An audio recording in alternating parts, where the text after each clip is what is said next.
Welcome back, everyone. Ready for another deep dive? Always. Awesome. Today we're exploring spiritual wisdom, effort, enthusiasm, and a purposeful life. Ooh, interesting. I know, right? And get this. It's all about using ancient wisdom to handle, modern life stuff. We're talking burnout, relationships, work-life balance, the whole shebang. Sounds right up our alley. And where are we drawing these nuggets of wisdom from? From today's Merle document, of course. Makes sense. Okay, so first up from today's Merle document, it says, embrace life's cyclical nature. Every scene in this drama repeats. Kind of makes you think, huh? It does. It reminds you of nature, right? You've got the seasons changing, things coming and going. Yeah, exactly. Or even at work. Sometimes it's crazy busy, sometimes it's chill. Totally. So basically what this teaching is saying is challenges. They usually don't last forever. Okay, that makes sense. So, instead of freaking out, we can just ride those waves knowing calmer waters are coming. Exactly. Recognizing those cycles is be a game changer, Helped you stay calm, avoid burnout. Makes sense. But how do you know if it's just a temporary thing or if you need to actually change something, for good? Good question. It's about looking at the bigger picture. Are you making consistent effort to move forward?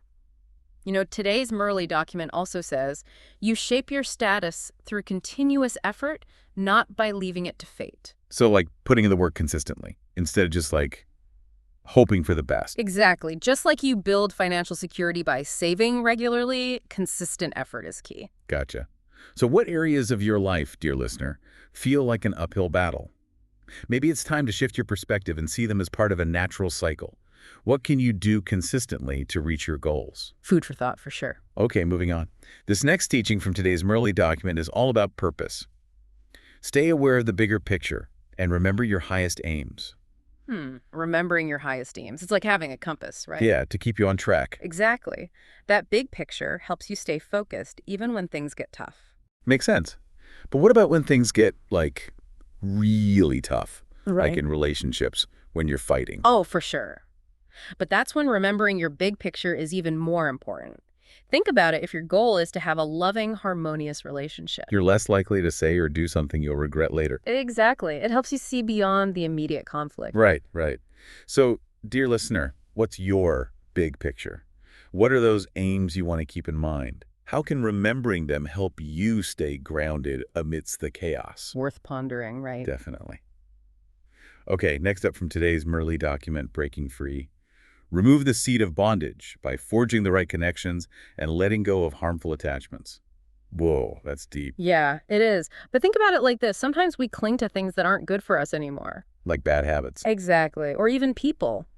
True. Like those comfort foods you just can't resist, even though you know they're not healthy. Yep. It's tough to break free when you're emotionally attached. So how did we break free then? It's about trading those unhealthy attachments for healthier ones. So instead of focusing on what you're giving up, focus on what you're gaining. Exactly. If you always put yourself down, try affirmations instead. Or if you're in a toxic relationship, find some supportive friends. So, dear listener, what attachments are holding you back? What positive connections can you make to break free and have a better life? These are the million-dollar questions, really. For sure. And speaking of investing wisely, check out this teaching from today's Merle document. Use every resource wisely, remembering life's higher purpose. Interesting. It makes me think about how we use our time, energy, money. Are we investing them in things that actually matter? Right. It's like you wouldn't just throw money at any random investment, would you? Nope. You'd want to make sure it's a good one, something that'll pay off in the long run. Exactly. This teaching is saying we should treat our personal growth the same way. Are we investing in ourselves wisely? That's a good point. So, dear listener, how are you using your resources? Are they helping you grow and reach your goals, or are they just disappearing? Something to think about. Now, this next one is all about inner peace. Today's Merle document says, a calm, unattached mind is like living in solitude amid outer chaos. That's a beautiful image, finding that inner peace even when the world around you is crazy. Yeah. How do we do that, though? It's about finding that quiet space within.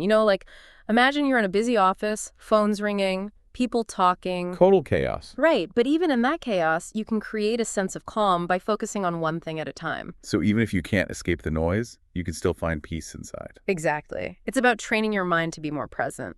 And it doesn't have to be complicated. Even a few minutes of mindful breathing can make a difference. Right, or a walk in nature, or just putting your phone away for a bit. Exactly. Little things can make a big difference. So, dear listener, what can you do to create more peace in your day? What works for you? Lots of options out there. Okay, next up, staying positive. Encourage zeal and enthusiasm in every situation. This is the breath of a fulfilling life. Nice. Like, enthusiasm is the fuel that keeps us going. Exactly. But how do you stay enthusiastic when you're, like, exhausted and everything feels bad? It's like anything else, you got to make time for it. Do things make you happy? Recharge your batteries. Self-care. Exactly. Whether it's a hobby, time with loved ones, or just a little break, it's essential. So, dear listener, how can you inject more enthusiasm into your day? What small things would boost your energy and mood? The little things add up, you know? And finally, today's Murley document says, keep focusing on uplifting others. This doubles as your own progress. Love that. It's about realizing that helping others actually helps you too. Yeah, it's like that saying, a rising tide lifts all boats. Exactly. When we focus on making a positive impact, it creates a ripple effect. Everyone benefits. So it doesn't have to be some huge gesture, right? Just small acts of kindness can make a difference. Absolutely, like helping a neighbor, volunteering, or just being a good friend. And in doing that, we find more purpose and fulfillment in our own UN lives. So, dear listener, as we wrap up this first part of our deep dive, think about this. How can you make a positive impact on those around you today? Remember, by lifting others, you lift yourself too. Powerful stuff. It's really something, isn't it? How these teachings from today's Murley document, even though they're like ancient, they still totally apply to our lives today. Yeah, totally. It's like they have this timeless wisdom, a guide for this crazy fast-paced world we live in. Absolutely. So what really stuck with you from all these teachings? That's a good question. I think the one about life's cyclical nature really hit home for me. Oh, yeah, that's a good one. Yeah, like realizing that things naturally have their ups and downs. Yeah. That there are busy seasons and quiet seasons. It's like a total shift in perspective. Instead of thinking, ugh, this is how it's always going to be. Right. We remember that things change. Exactly. Like the tough times, the good times, they're both temporary. Totally. It's like riding those waves knowing that calmer waters are coming. Oh. And this isn't just for, outside stuff. Oh, definitely not. It's for our inner world, too. Right. Like, we go through those inner cycles, too. Sometimes we're super motivated, ready to take on anything. And other times we need to, step back and recharge. Yes. And those quieter times, those times for reflection, those are important, too, right? Oh, absolutely. That's when we can, really process everything, gain clarity. And come back even stronger. Exactly. And that's where purpose comes in, having that clear sense of why you're doing what you're doing. Yeah, it's like that inner compass that guides us through it all. But that sense of purpose, it's not set in stone. No, not at all. It evolves as we do. Right. Like, as we learn and grow, our purpose can change, too. Exactly. And as we figure out our purpose, we start to see what's holding us back. Oh, like those attachments and beliefs we were talking about earlier. Yep. The things that don't serve us anymore. And sometimes, to move forward, we gotta let go, even if it's scary. It's like decluttering your closet, Uh-huh. Exactly. You get rid of the old stuff to make room for new things. Right. And it's the same with our inner world. As we shed those old layers, we create space for new experiences and opportunities. And that's how we grow. And speaking of using things wisely, there's this teaching from today's Murley document that says, use every resource wisely, remembering life's higher purpose. Ooh, that's a good one.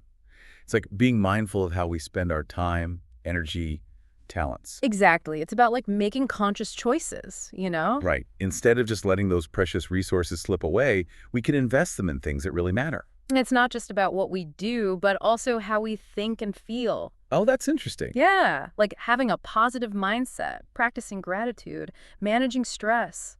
Those are all resources too. Wow, I never thought about it like that. Right. It's all connected. And it all feeds into that teaching about inner peace.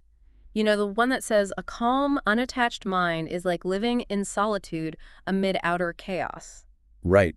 Finding that inner sanctuary even when everything around you is crazy. Exactly. It's so important, especially in today's world. And it doesn't have to be complicated. Like just a few minutes of meditation can make a difference. Totally. Or going for a walk, listening to music. Whatever works for you. Yeah, just finding those little things that bring you peace. And when we have that inner peace, we can handle anything, right? Totally. We can approach challenges with more clarity and resilience. And that leads us to the next teaching, the one about enthusiasm. Ah, yes. Bringing that spark to everything we do. Right. Remembering that life is meant to be lived fully with passion. And it's not about being happy all the time, right? No, not at all. It's about choosing to have a positive attitude, even when things are tough. Exactly. And you know what? Enthusiasm is contagious. Oh, for sure. When we bring that energy, it inspires others. It's like a ripple effect of positivity. And that reminds me of the last teaching, the one about uplifting others. Yeah. Keep focusing on uplifting others. This doubles as your own progress. Such a powerful reminder that helping others actually benefits us too. It's like shifting from what's in it for me to how can we all win together? Exactly. It's about realizing that we're all connected Yeah. and that by supporting each other, we create a better world for everyone. And that's a beautiful thing, isn't it? It's incredible, right? How all these teachings from today's Murley document, they just like fit together perfectly. Yeah, like pieces of a puzzle forming this like map for a better life. And it's not just about, spirituality. It's about everything. Our relationships, our work, how we use our resources. It's all connected. Like when we work on ourselves, it affects everything else. Totally. Our inner world impacts our outer world. Yeah. It goes even further, right? Yeah. Like our families, communities, even the world as a whole. Whoa, that's big. Imagine if everyone lived by these principles. Right. How would that change things? Think about it. What if we all approached relationships with the goal of harmony? Yeah. Always remembering that bigger picture of love and connection, even when we disagree. And imagine workplaces where everyone feels valued and inspired to contribute their best. Wow, that would be amazing. So much creativity and innovation. In our communities, if we all focused on uplifting each other, Knowing that we're all in this together, we could make some serious positive change. it's a beautiful vision for sure. But it all starts with us, right? Yep. With each individual choice we make. So, dear listener, as we wrap up our deep dive, we have a question for you. Which teaching really spoke to you today? The one that resonated deep down. Yeah. And how are you going to put it into practice this week? Remember, even small steps can make a big difference. Just be consistent. So keep embracing those cycles, stay connected to your purpose, cultivate that inner peace, let your enthusiasm shine. And never forget to lift others up. Because when you do, you lift yourself up too. Until next time, keep seeking, keep growing, and keep diving deep.